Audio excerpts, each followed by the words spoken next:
नमस्कार, मी आनंद पटवारी विदिशा व सल्ला सेवा संस्थेमार्फत आपलं सहर्ष स्वागत करत आहे। आता महत्त्वाचे आहे की जवळपास आपण आता नवीन योजना बघत आहोत जो अन्न प्रक्रियेमध्ये जे उद्योग फूड इंडस्ट्रीमध्ये किंवा ॲग्रिकल्चर बेस्ड इंडस्ट्री आहेत त्याच्यामध्ये जे योजना जी पाहिजे आहे ते मिनिस्ट्री ऑफ फूड प्रोसेसिंगच्या अंतर्गत PMEFME जे prime minister formation of medium enterprises small and medium enterprises यामध्ये सुद्धा तुम्हाला 35% अनुदान मिळणार आहे।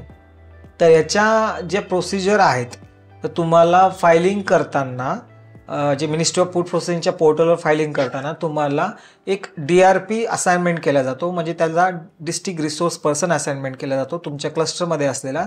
तो तुम्हाला कुठलेही डॉक्युमेंटेशन प्रोजेक्ट रिपोर्ट्स या बाबतीत कोऑर्डिनेशन्स करतो तुम्हाला, किंवा त्या पद्धतीचे तुम्हाला लायसन्स कुठले असतील त्याचे व्हेरिफिकेशन करतो आणि त्याच्या पद्धतीने आपण फायलिंग करून DRPच्या बाबतीत फायलिंग करून ते प्रकरण आपण डिस्ट्रिक्ट लेवल कमिटीला आपण पाठवतो आणि डिस्ट्रिक्ट लेवलला पाठवलं व्यक्तिगत प्रकरण असेल तर डिस्ट्रिक्ट लेवलची कमिटी ही फाईल चेक करते, व्हेरीफाईड करते।